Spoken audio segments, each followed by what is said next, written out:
Hello, everybody, and thank you so much for joining us today. For those who don't know, I'm Jina Etienne. I'm a CPA. Been practicing in the industry for a long time, and today I am a certified diversity executive. And this series, Diversity and Inclusion One-on-One, normally has a guest.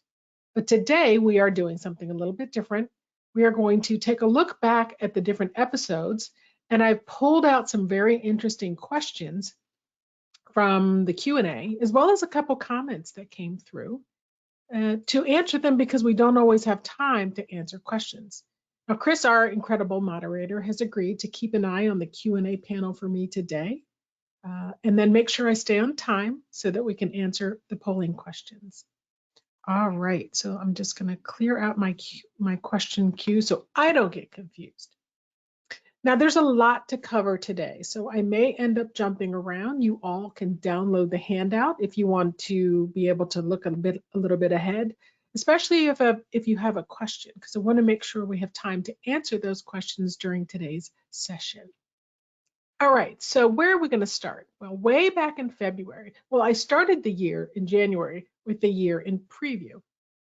And in that session, I looked ahead at what some of the trending topics might be, what I thought might be coming up over the course of the year in terms of what organizations might be focused on. So I don't have that one in today's deck. I have as my first slide the session I did with Alfonso back in February. And this session was about intentionality.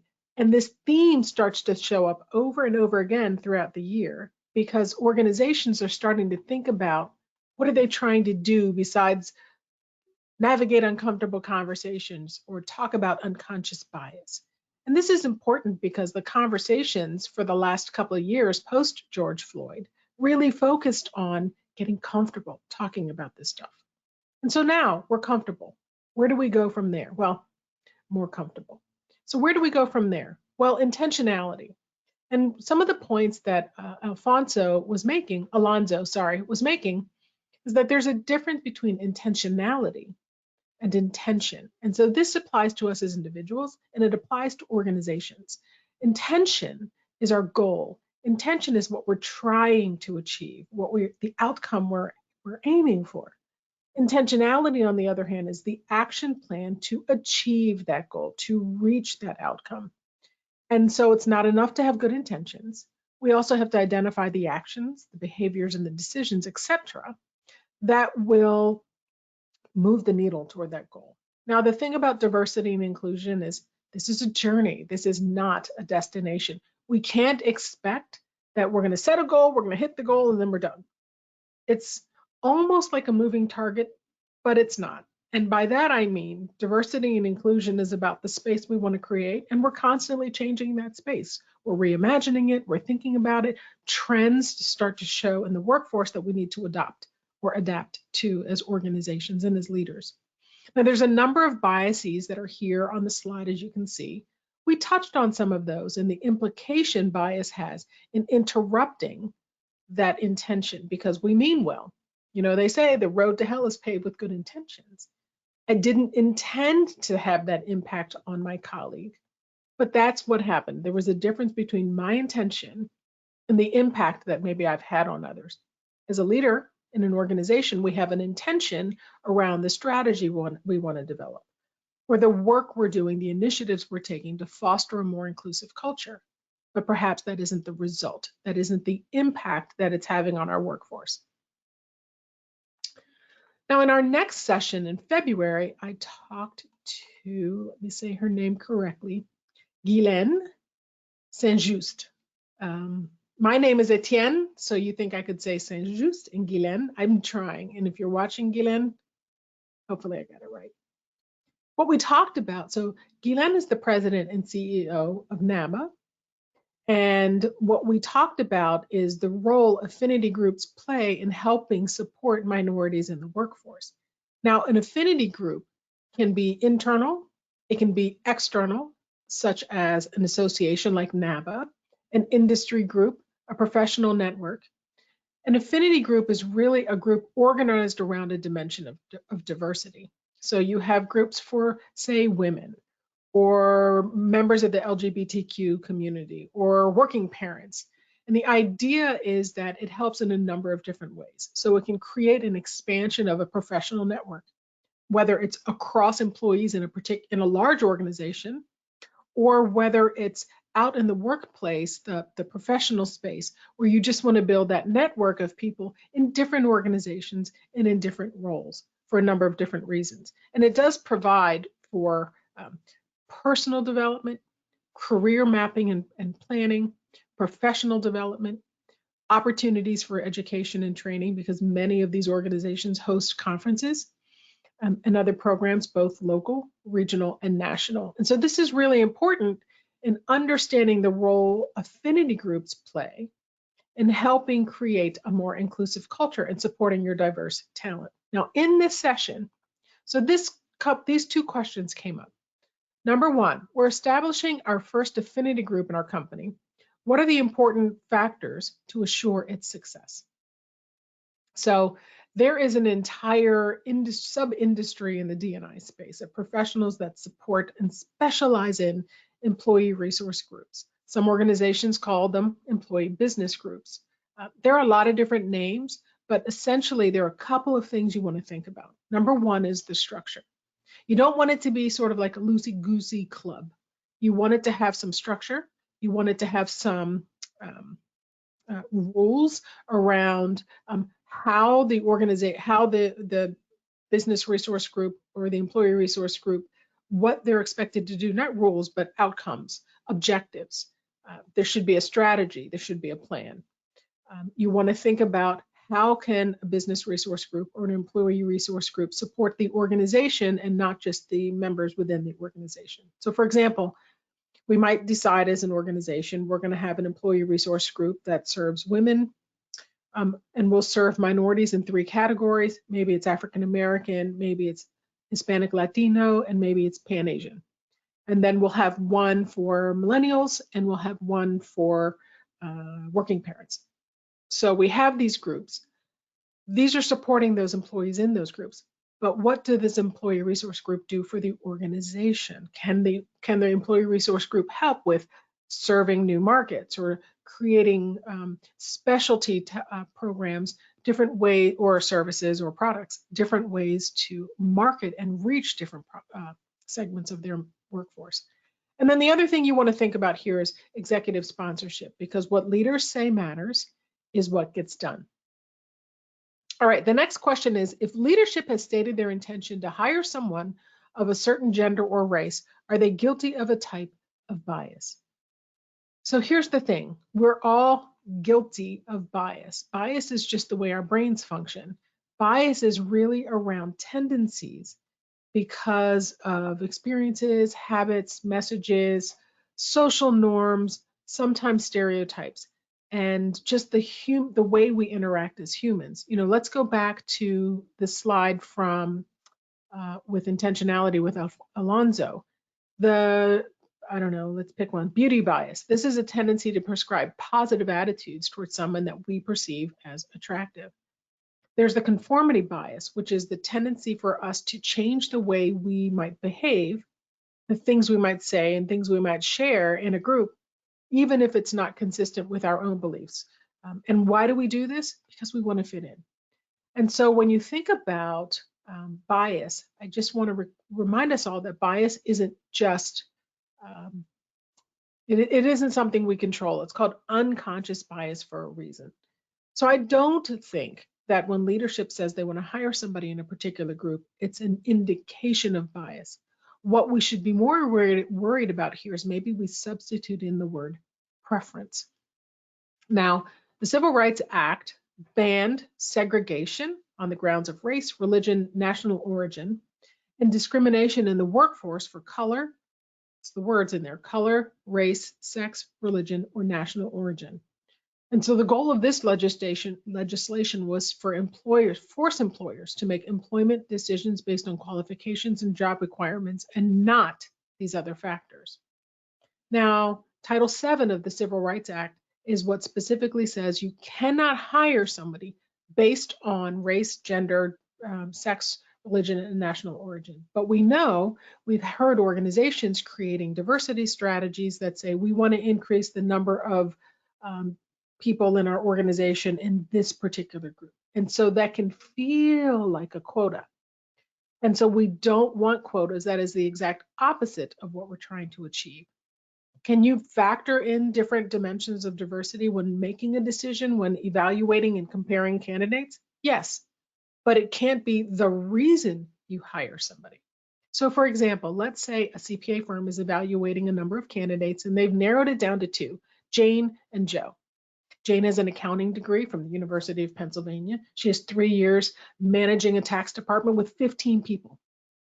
Joe, on the other hand, he has a master's degree and he has 5 years of experience, but it's only a 4-person department. So you got to weigh those different variables. And if they seem basically comparable, it's okay for an organization to then look at gender.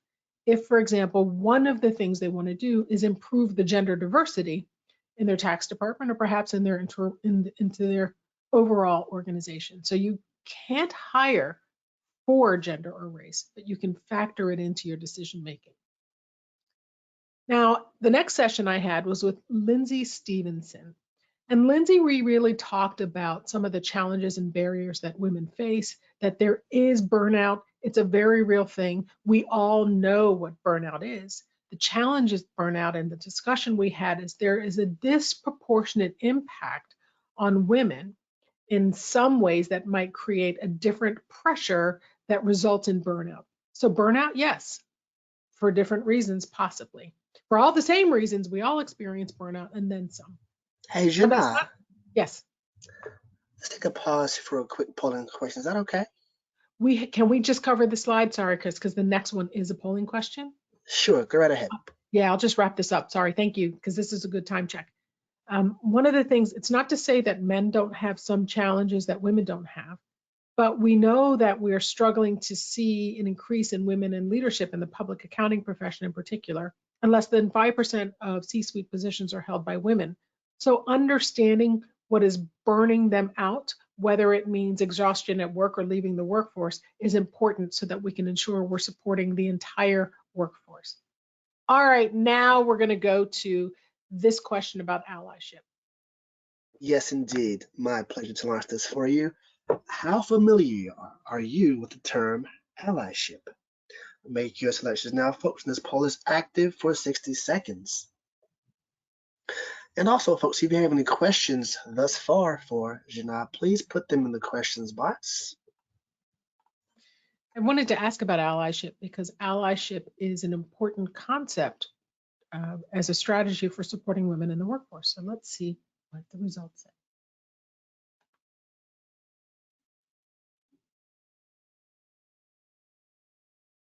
I'm watching the results come in, and I can see that almost half so far are saying that the term is new to me. So this is very interesting. That is interesting. And we'll close this poll down, folks, in 10 seconds. And closing, folks, in 5, 4, 3, 2, and 1. Closing and sharing as well with you. So yes, indeed, 41% of the attendees today are saying this term is new to me, followed by 25% saying not very familiar, 21 at somewhat familiar. So back to you. Thank you. This last bullet on the slide says, I'm showing up as an ally, and an ally is advocating for a group different than the one that you're in. And so that's why allyship is important, because men can be an ally for women.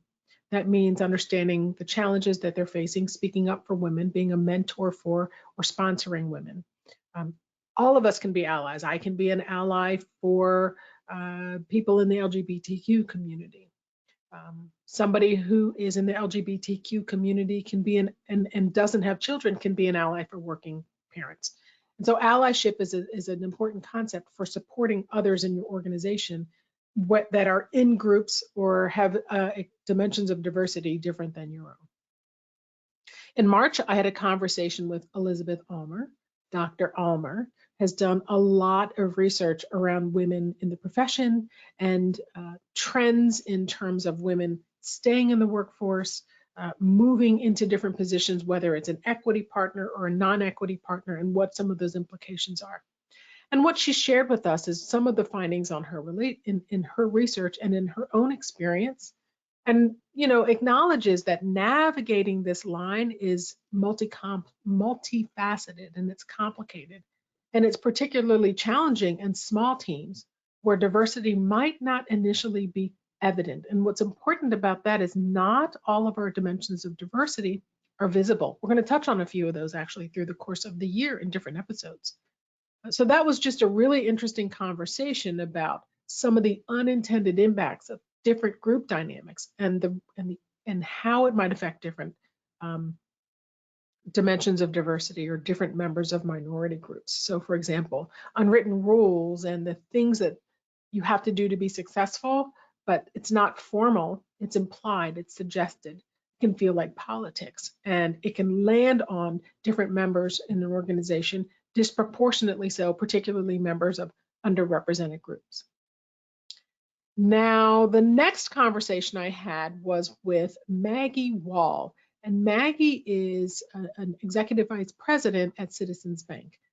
And in that conversation, she really shared about a shift in her responsibilities. So her role expanded to looking at how to diversify.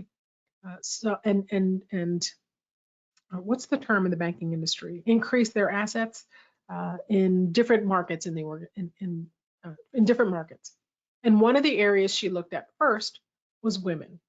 And so here's something that she shared. This slide, what was really interesting, and one of the reasons she wanted to look into this direction was women are part of many different minority groups, because there are women of color, there are women with disabilities, there are women who have served in the military.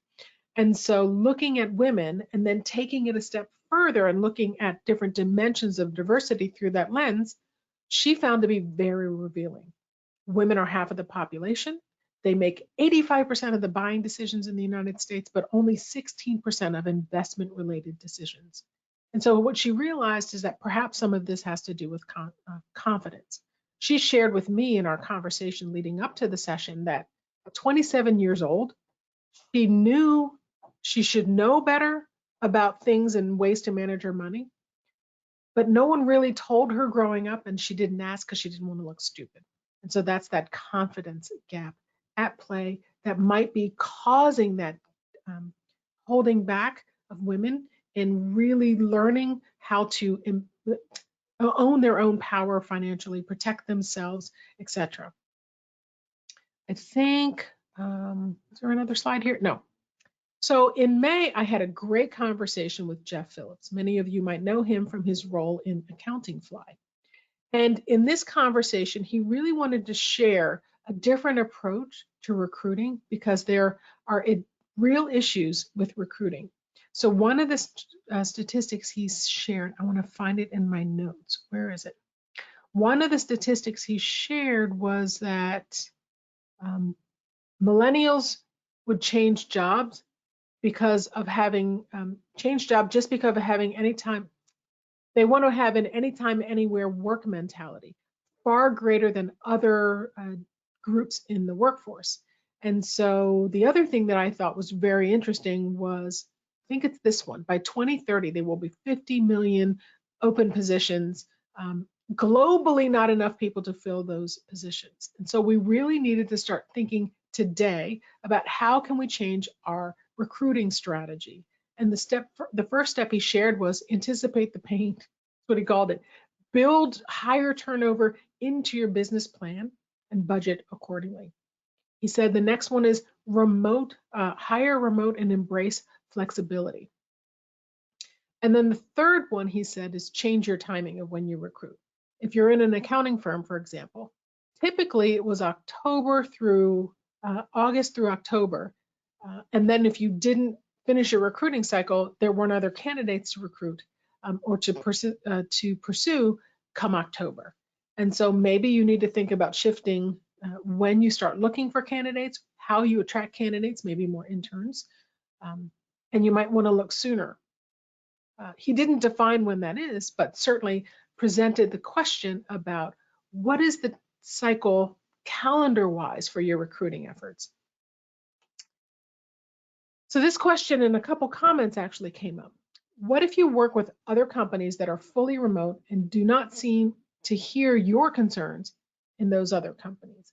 Now, what's interesting about this is the data tells us today that candidates are prioritizing and thinking and looking at D&I in organizations as to whether or not they're going to pursue a job in the first place. And current employees are more likely to leave and go to another organization if where they work today don't demonstrate a commitment and interest or support for diversity and inclusion. So the thing that Jeff really touched on is, and it's addressed in this question, is employer brand. And that is not the brand of your services, not the brand of your products, but the brand of what does it feel like to work there.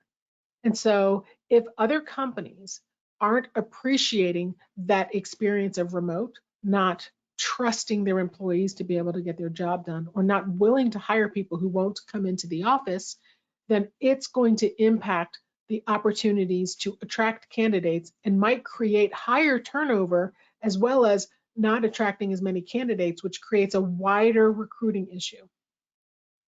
These other two comments, some companies talk about diversity and inclusion all the time, but leadership and the company as a whole don't walk in it, which makes their employees feel like it's just empty words.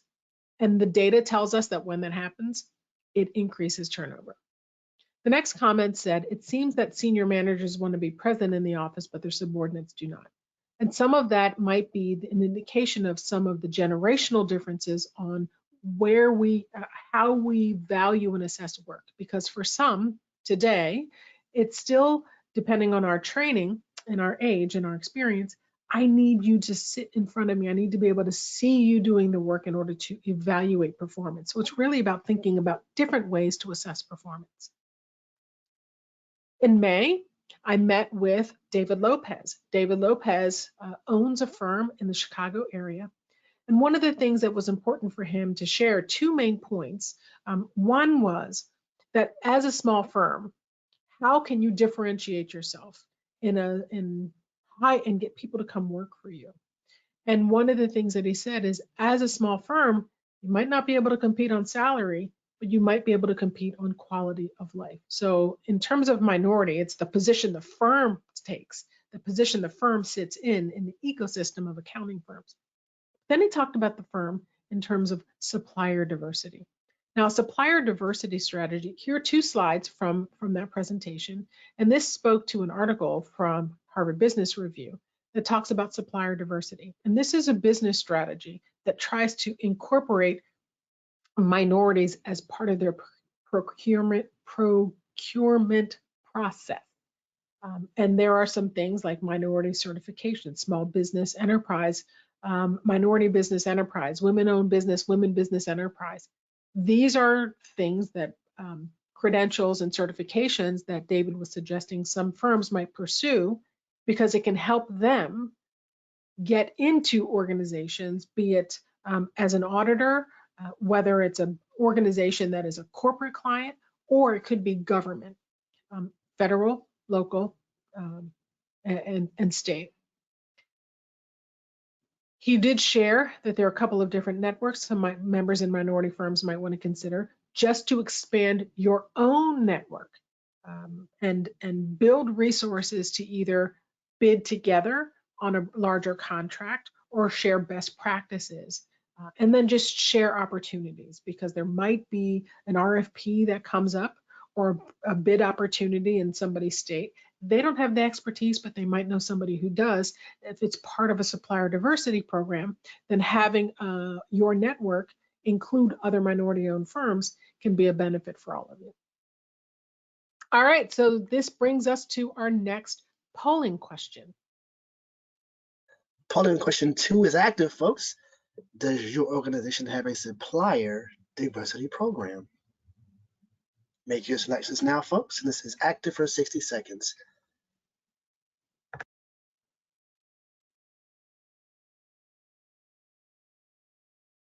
I see a question came in about a chart on a slide, and I'm trying to understand which chart it was referring to. So whoever put that question, well, I see the name, but I don't want to say it because it's a recognizable name. If you can tell me in your Q&A what chart on which slide, that would be helpful. Try to come back to that.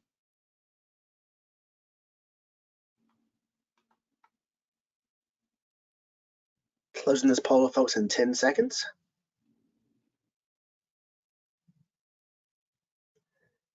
Closing in 3, 2, and 1.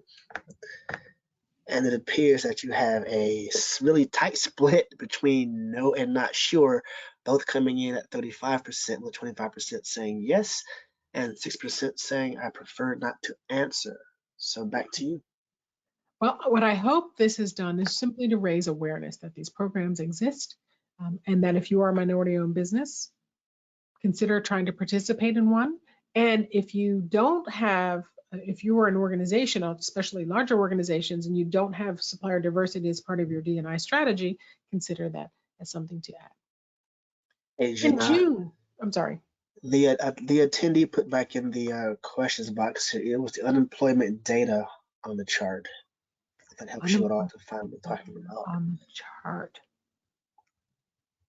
I don't know which chart it is, but keep in mind that the data that was presented was from the slides at the time. And these numbers have actually changed quite a bit because of our economy.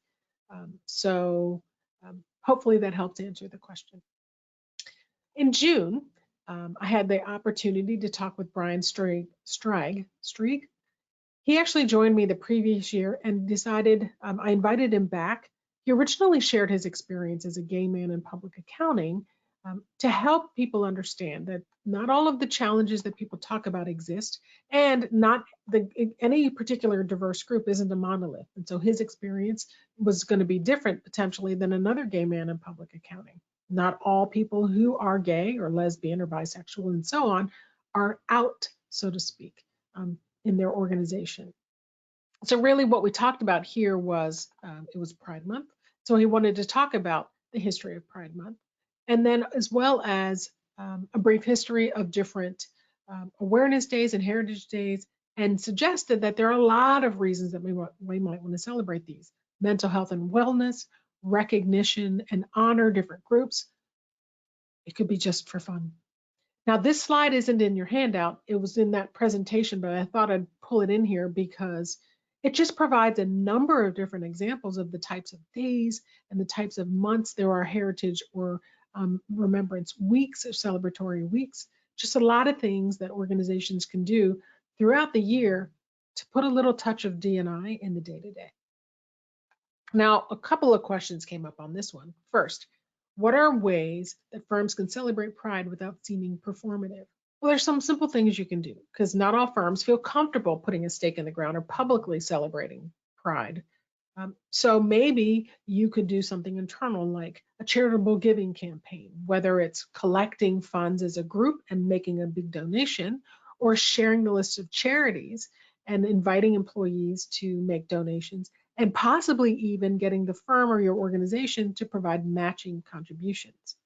Maybe a peer-to-peer event, like a social, like a specific social in June, or you could have a book club where people read a book about a leader or something in history, an event in history, and then talk about that, invite in an LGBTQ speaker. There are a lot of things that an organization can do. How would you encourage a firm to embrace the disclosure of personal pronouns? Well, I think there's education, education, education are the three ways to do it. I would also say once you've provided that education, make it optional. You know, if people want to share their pronouns, make it safe and okay to do so. But that education is really around gender literacy, what pronouns are, why people use pronouns, how pronouns have an implied gender, and gender that we prescribe on somebody doesn't necessarily align with their gender identity.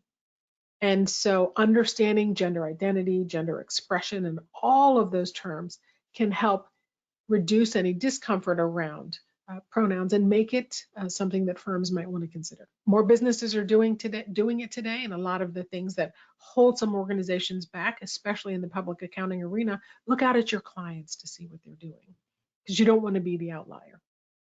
And this last one says, It seems like there's a very thin line between feeling censored and truly being your choice not to identify or speak up. And so some people can feel uncomfortable to stay in their decision to stay silent. How do you cope with that? Well, there's this really great article called Halfway Out, Why Many Stay Closeted in the Workplace. It is an article from ABC News Medical Unit by Courtney Hutchison. Let me say that again, so you might want to look this up. Halfway Out, Why Many Stay Closeted in the Workplace. And the reason that happens is that there are sometimes LGBTQ efforts in an organization might feel more political than personal. They might sense that it's not culturally safe. They don't want to have an impact, disproportionate impact on their career. And coping with that is really a question of mental health and wellness. Part of it is getting comfortable having uncomfortable conversations. There's a whole lot of training that's been done. Part of that is understanding the implications of cancel culture in the workplace, because this has become an increasing thing. And for employers, it's important to understand that all of that is coming into the organization culturally, and you need to be able to address it and tackle it as part of your D&I strategy.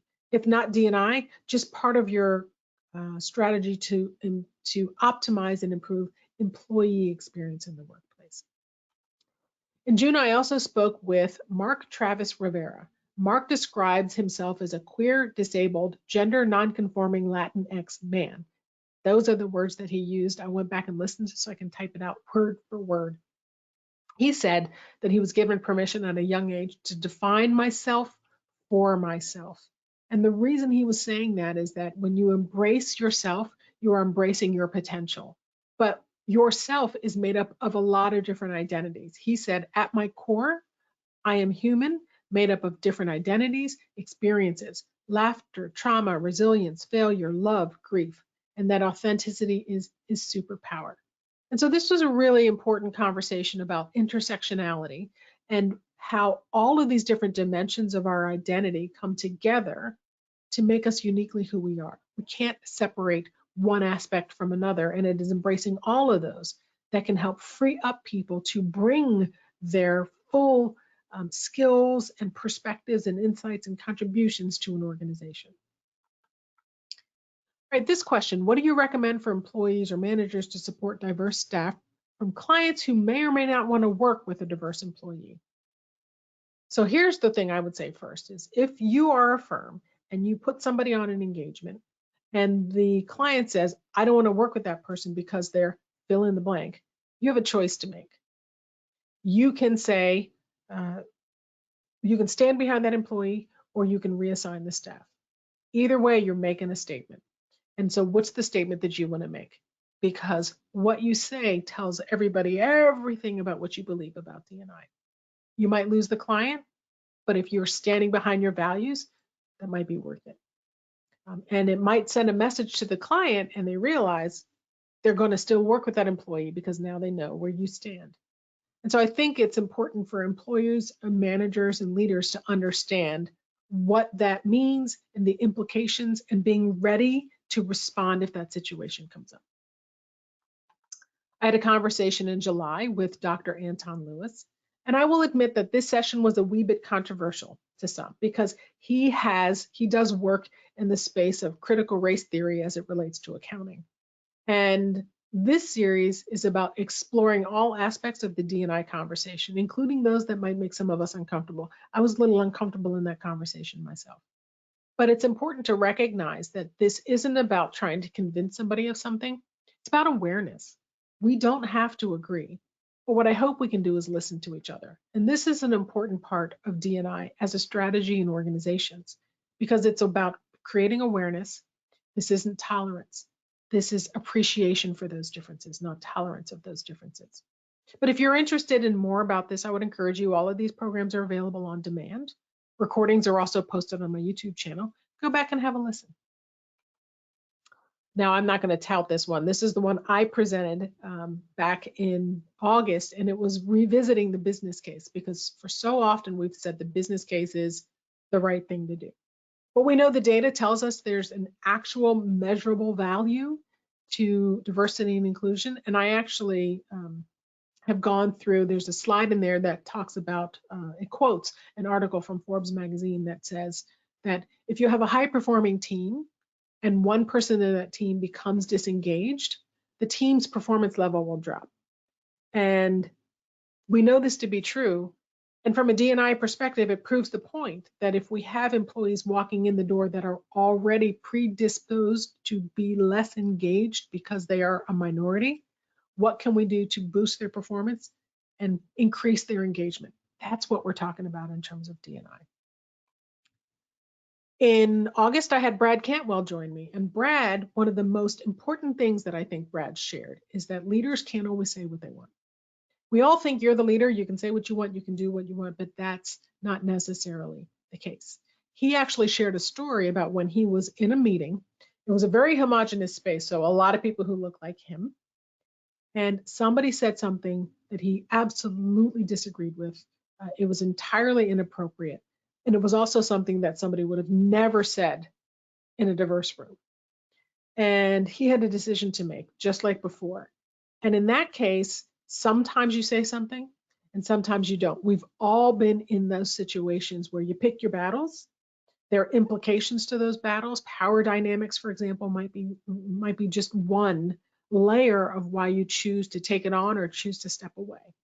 And so he just wanted to share that for people who look at leaders and think you get to say what you want and we just have to do what you say, just recognizing that leaders don't always get to do that, because sometimes what they say might have an unintended impact. Sometimes what they say might result in undue influence on somebody else. And sometimes what they say might silence people in the organization, because when the boss says something, people might want to just quietly agree rather than share their disagreement.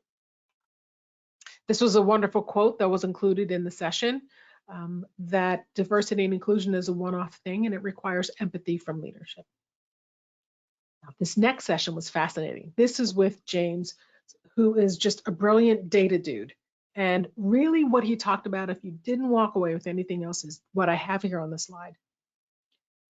How you ask a question might be more important than the question you're asking, because it's about understanding. If we want to do data collection, to do an assessment in an organization, the questions we ask are important because they provide the foundation for the analysis that drives the priorities, that helps us set the initiatives and determine those goals.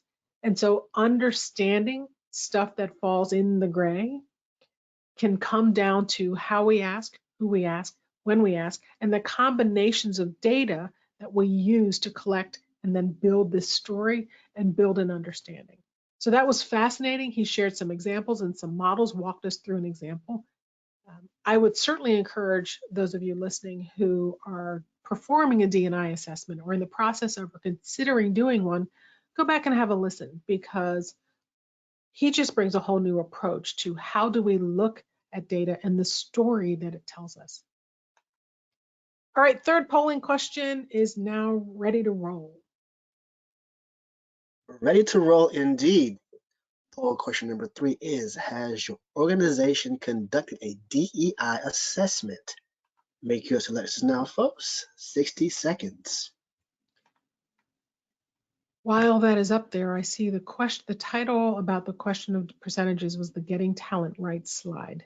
And by the data on that slide is the data that was provided by Jeff. I did not go back and further research it or vet it. So hopefully that answers that question. 25 to 30% of the labor force identify as freelance experts and will not take a full-time job. This is interesting data that's starting to show up in different research studies, but I did not pull that up, so I can't speak specifically to that one. But thank you for that question. And we're closing this poll down, folks, in 5, 4, 3, 2, and 1. Jina sharing quickly here. It appears that the majority coming in as a narrow majority this time at 35% are saying not sure, followed closely at 33% at no. And then 20% are saying yes. So what say you? I say, hopefully that just created some awareness, because in order for us to have any effective strategy or initiative, we have to set a goal, because otherwise we don't know where we're trying to go with what we're trying to do. That starts by performing an assessment. Lots of ways to do it, lots of things to being assessed, lots of things you might want to focus on. The question isn't which is right. The question is doing something to start developing a plan. It doesn't have to be a full D&I strategy.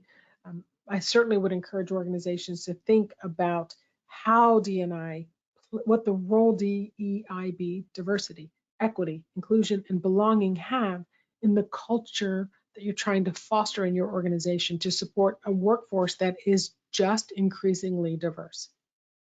Now, in this conversation that I had in September with Jeff, Jeff is known as the snow globe shaker. And he says he's on a mission to help people shift their leadership impact by creating awareness in leaders. And he says he's observed in his clients this defensiveness that can exist when we're reacting to others. And so understanding how we are reacting and how we can align our intentions with our impact can really help empower leaders and create stronger teams. One of the things that came up in that session was this comment. And I will say here, non-ableist words like blind spot should have alternative language, like an area of weakness. Usage of the term is also an unconscious bias. And I will tell you, we were using the term in that session. We were just throwing that term out left and right.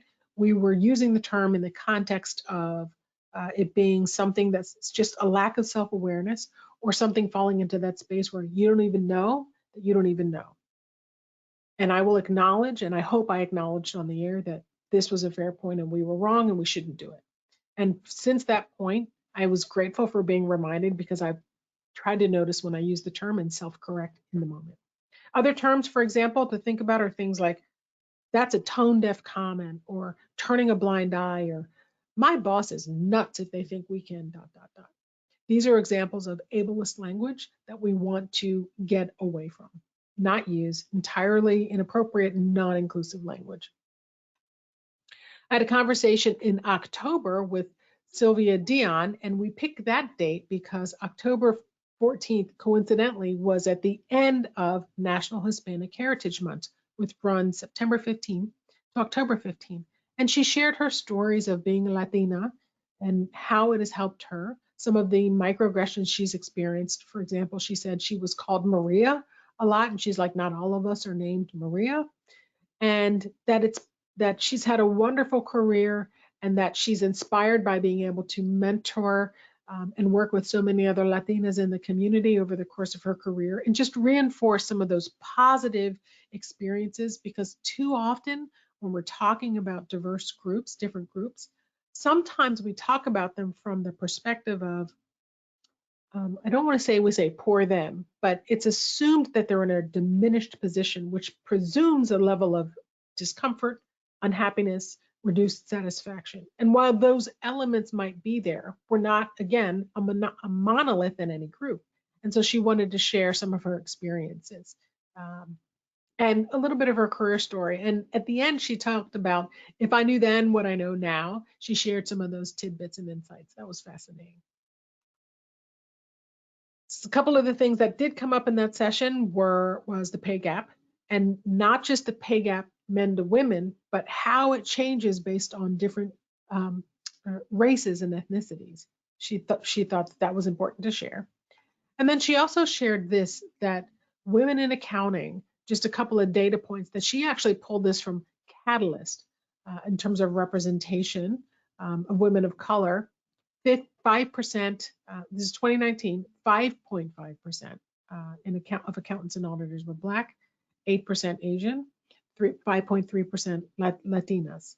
And so there is diversity within just women. And it goes back to that point we had with Mark on intersectionality, that we have to look beyond just one dimension. In fact, Maggie brought that up when she said looking at women, and then looking further at other dimensions and looking at that layer and the implications of that. In October, I had a conversation with Lindsay, and Lindsay recently moved to Costa Rica, and she wasn't fluent in Spanish. And what she learned is how much we take for granted and don't necessarily understand the challenges of somebody who has in our country, in our language, it's their second language. And so we had a conversation around the fluidity of language and some of the barriers that different languages, cross communication can lead to misunderstandings, and that it's important for us to appreciate the value of somebody else's experience called lived experience. She shared with me, I don't know if it was a blog or a poem, something more than this, but she sent me to a web page, and the web page was titled "The Water We Swim In." And I'm just going to read a little section of that. Like the fish, we tend to take our surroundings for granted when we swim in it every day. This is just how life is, and it often takes someone outside of ourselves to point out the water we swim in. Certainly, this is true of our actual environment.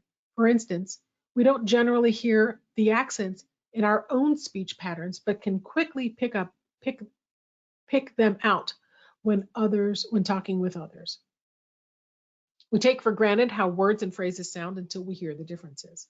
And so that was one of the things she learned firsthand in her experience, and just wanted to share some of that to help build some of that cultural awareness and empathy. We talked about a potluck as an example where somebody might feel uncomfortable because somebody brings something, nobody eats it, everybody's looking at it because it looks unusual, and then the person who brought it feels, uncomfortable. And so this was just a suggestion that if you're going to have an international potluck, put a note there to explain the nationality of the dish, maybe the ingredients, maybe a description of the taste. That might help people feel more comfortable trying something new. So thank you to whoever shared that. Last couple of sessions we had this year, I spoke to Lindsay Madison. Her brother has a disability, and she grew up as a result of growing up and helping her brother over time. She's gone into work in special education, and she's now continuing that and specializing in disability in her D&I work. And so she shared with us some of those dynamics that are involved, how relationships change, communication challenges change when people have disabilities, and the things that we might not realize. This question that I thought was really interesting was the first one. I'll synthesize it. Why don't we just reveal our unseen or invisible disabilities? People, if they did that, wouldn't it make it easier for supervisors and coworkers so they don't have to guess how to interact with them? And the thing that struck me was this phrase of guess how to interact with them, because it shouldn't make a difference. And that's the whole point. That disability is often viewed from the lens of impairment. And so we feel like we need to do something for them, when in fact, all we need to do with awareness and understanding is create the spaces where they can be successful. Those changes and adaptations are called accommodations. And if we can make those accommodations, then we can help people be successful at work. We shouldn't guess anything about how to interact with them. We interact with them, as Mark said, as humans. Another person asked whether or not the laws about websites that require that they be adjusted for people with disabilities, is it passed in all of the states? So I went out and I looked. There's Section 508 that requires everyone in the federal government to create disability-friendly websites, documents, content materials, webinars, teleconferencing, and so on. And when I went and looked at the states, all of the states have a policy that does the same thing, except Delaware, Nevada, and Wyoming. There's nothing explicitly stated there. And then in Louisiana and Washington, what they say is that they are encouraged to follow that Section 508. And then the last session that I had most recently was with James Wilson. James is Filipino and was adopted in the United States by a white family. He came to the United States at 3 years old. And later he went back, and this, what you see here, this documentary, he's an indie documentary that he created to capture his journey, to go back and find his Filipino family and learn a little bit more about his ethnicity and heritage and race, all of which come together in our identities. Race and ethnicity aren't interchangeable. And when you start looking at how we think about somebody's identity, it starts to get really complicated, and it's fluid. It can change over time. So he shared a very personal story about that. And I'm half Filipino, and so we jokingly think, somewhere in all of this, we're probably cousins. But as a transracial adoptee, what he was really trying to convey is that that how you might be perceived in terms of race or color, and then how your family is, what your family is thinking your experience might be, isn't always consistent. And so that's true in his family scenario, but that carries over into the workplace, because there is a microaggression that some might say to somebody who's Asian based on their behaviors: you're not really Asian, because they act white, they talk white, they sound white. And as a result, their identity can just be sort of dismissed. Not because they don't see color, but because they don't see that person. They see that person as a part of their group, even though they notice their race. And when somebody says something like, you're not Asian, it's dismissive of their culture. And so understanding what that might feel like is what James was sharing with us. So these questions came up. Do you think there's room in the D&I conversation to respect other people's religious values? And I wholeheartedly say yes, I absolutely agree. And why? Diversity and inclusion is more than race and gender identity, age, disability. It's about what's visible, and it's about what's invisible. It's about appreciating this broad range of dimensions that make us who we are. Remember the intersectionality conversation. And it's really about building awareness, creating an expectation of respect and psychological safety in the workplace, which is where you feel safe enough to say things without fear of retribution or shame, isolation, etc. And then this last question we're going to cover here is, do you think the recent diversity focus reminds people of their differences, or it brings people together? And I'll say both, but not remind in a bad way. It's about creating awareness. And by bringing people together, I think this is the goal of diversity and inclusion work in organizations. Inclusion is about creating the space, but this bringing people together is the community that we create, and the belonging then is an outcome. I saw this really cool graphic that I like. It says, diversity is a fact, equity is a choice, inclusion is an action, belonging is an outcome. And so belonging is the outcome that brings people together. So those were all of the sessions that I had this year. As I said, they're all on demand. They're on my YouTube channel. I have a few that I still have to post, and I'd encourage you to go back and listen to them if you're interested. I see that before we do that last polling question, there's one question that came in. I'm struggling with things like not saying blind spots, when blind definition literally means lacking perception, awareness, or discernment. It is the exact same definition use case for the word blind, but it can also mean a physical inability to see, and it doesn't convey the same meaning. And people aren't often aware of the opportunities between blindness and a blind spot. And there are terms that we're all going to struggle with as we get to know more and do more. I have a friend whose daughter came out as non-binary, not came out, but said she was non-binary, not she. Their pronoun is them, they. I'm struggling to say them, they, and I still said she. It's a process that we go through. When we know better, we do better. And if we fumble, we acknowledge the fumble. If you can acknowledge my fumble, then we can move forward, and none of us have to feel uncomfortable. Thank you to everybody, and I appreciate your continued engagement, and I hope to see you in 2023.